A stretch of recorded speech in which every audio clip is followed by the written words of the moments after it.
Yo entiendo que una de las cosas que nosotros más esperamos del Señor, como lo ha dicho en la Sagrada Escritura, siempre es el cumplimiento de sus promesas. Cuando uno le hacen una promesa, siempre está la expectativa de cuándo esa promesa se va a cumplir. Por eso cuando los papás le hacen promesas a sus hijos, los hijos siempre están expectantes. Y cuando se dan cuenta a los hijos de que los papás no cumplen la promesa, los hijos se frustran mucho y pierden la confianza. Si un papá le promete a su hijo que lo acompañará en partido de fútbol, o que lo acompañará en la danza, o lo que acompañará en la obra de teatro del colegio, o que estará allí en esos momentos que para los hijos son importantes, usted haga el favor y busque toda la forma posible de poderle cumplir.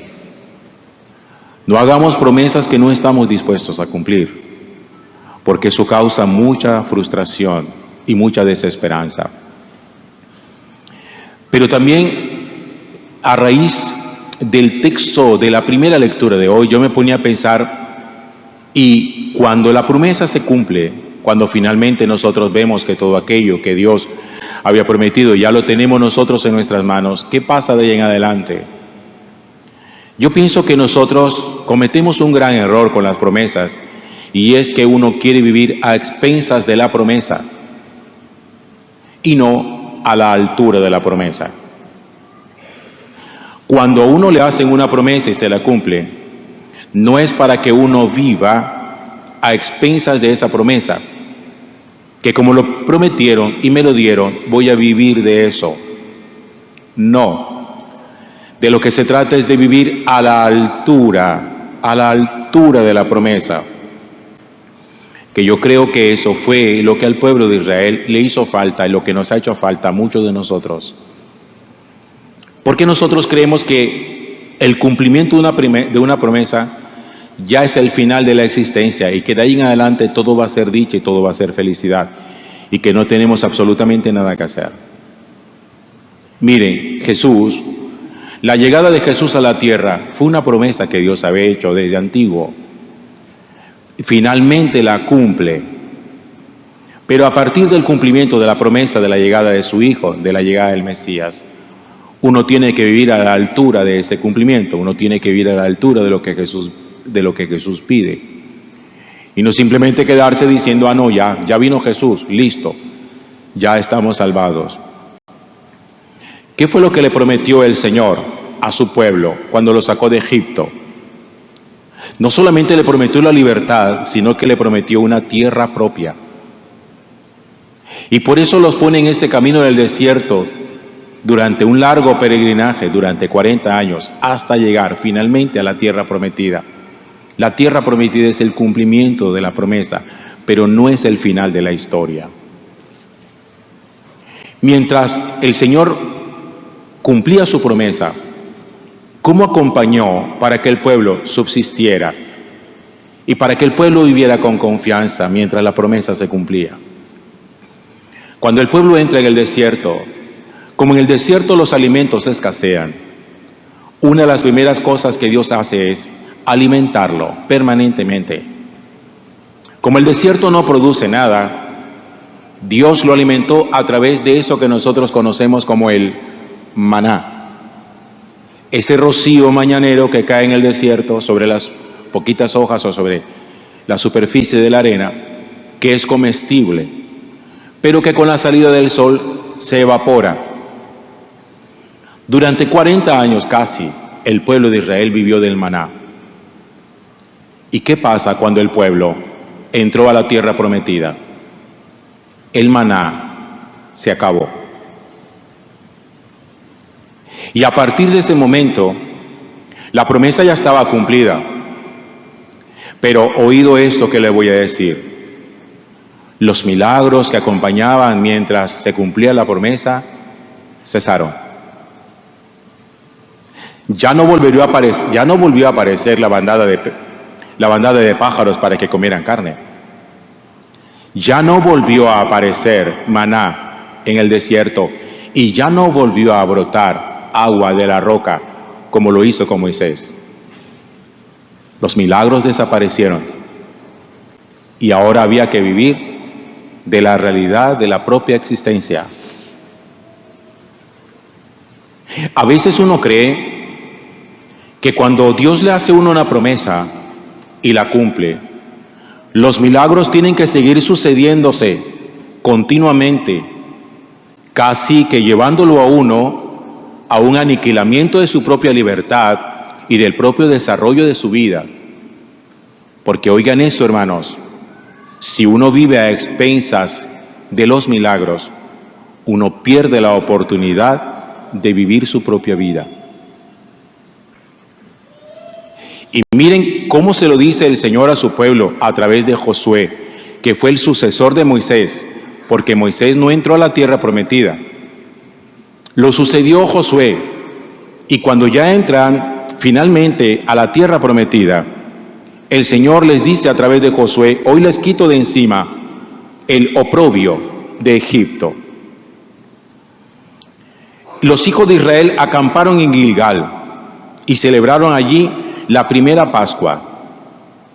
Al día siguiente de la Pascua, comieron ya de los productos de la tierra. Y desde el día en que comenzaron a comer de los productos de la tierra, cesó el maná.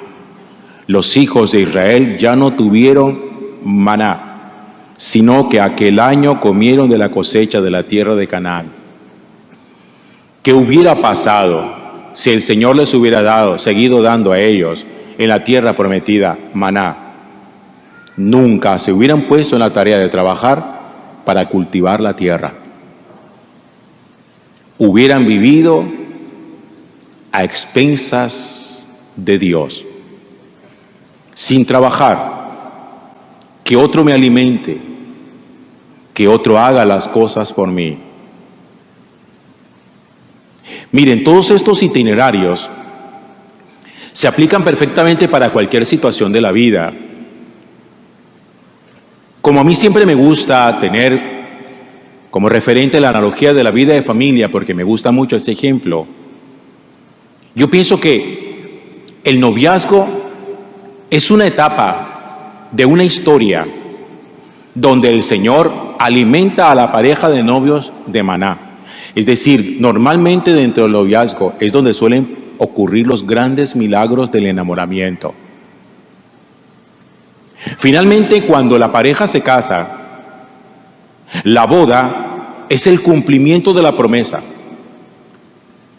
Pero cuando se cumple la promesa, ahora la pareja ya no puede vivir del noviazgo, tiene que vivir de la vida esponsal.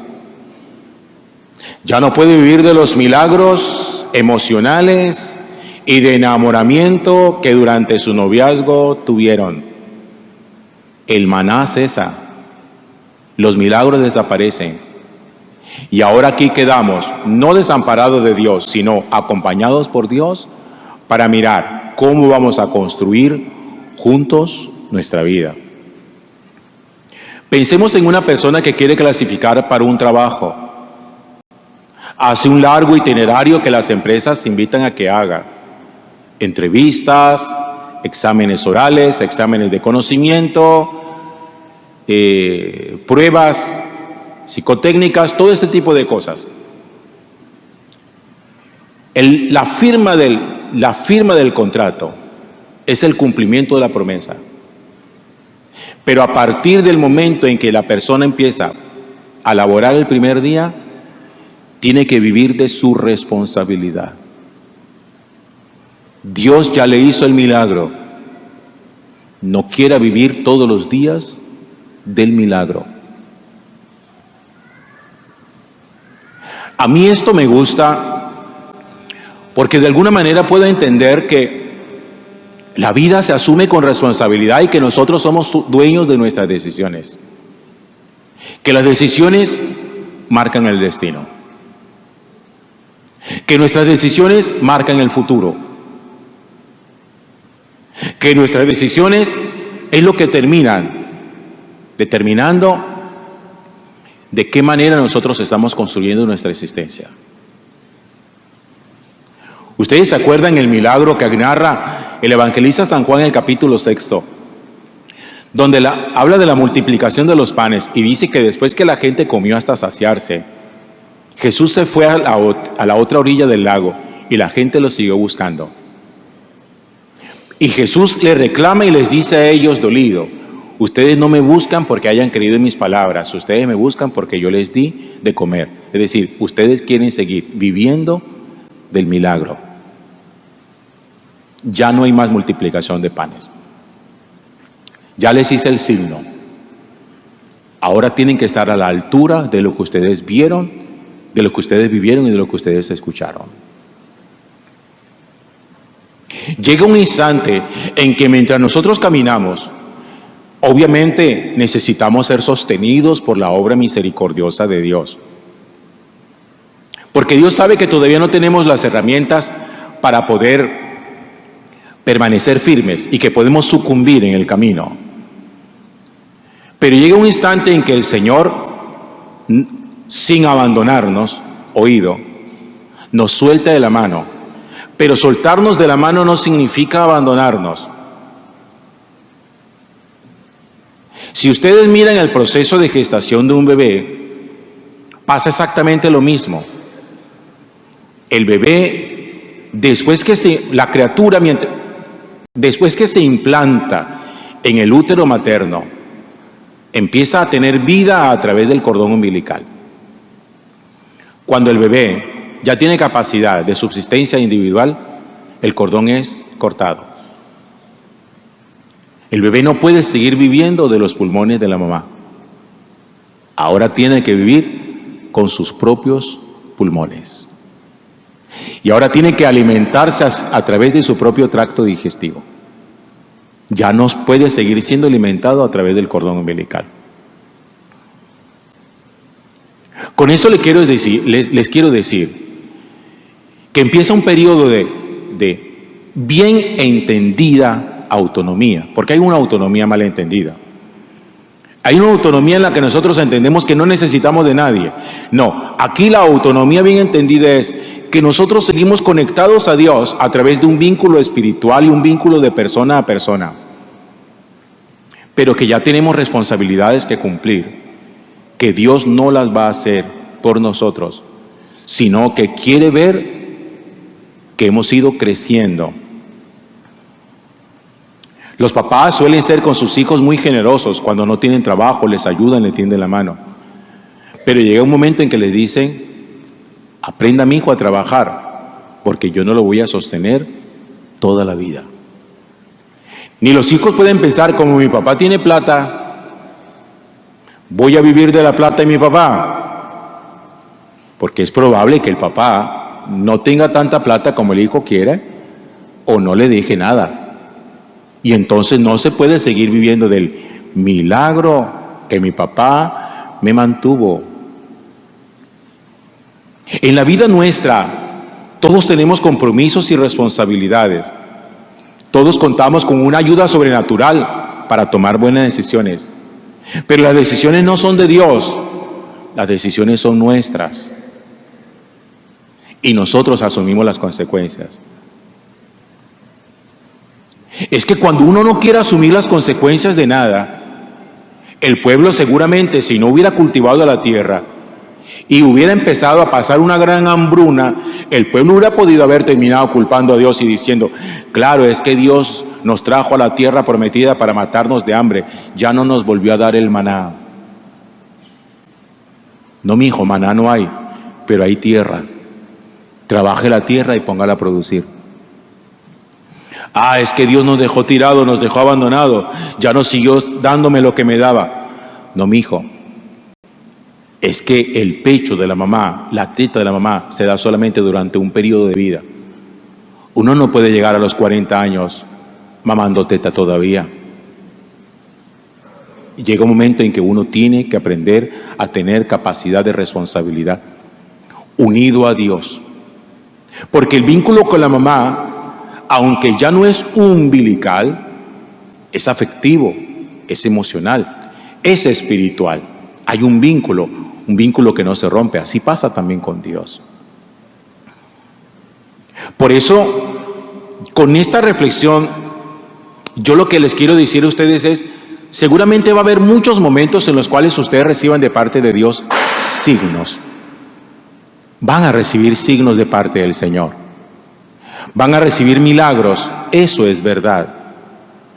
Pero ustedes no pueden vivir del milagro toda la vida. El milagro es un momento puntual de la participación de Dios en la vida de ustedes.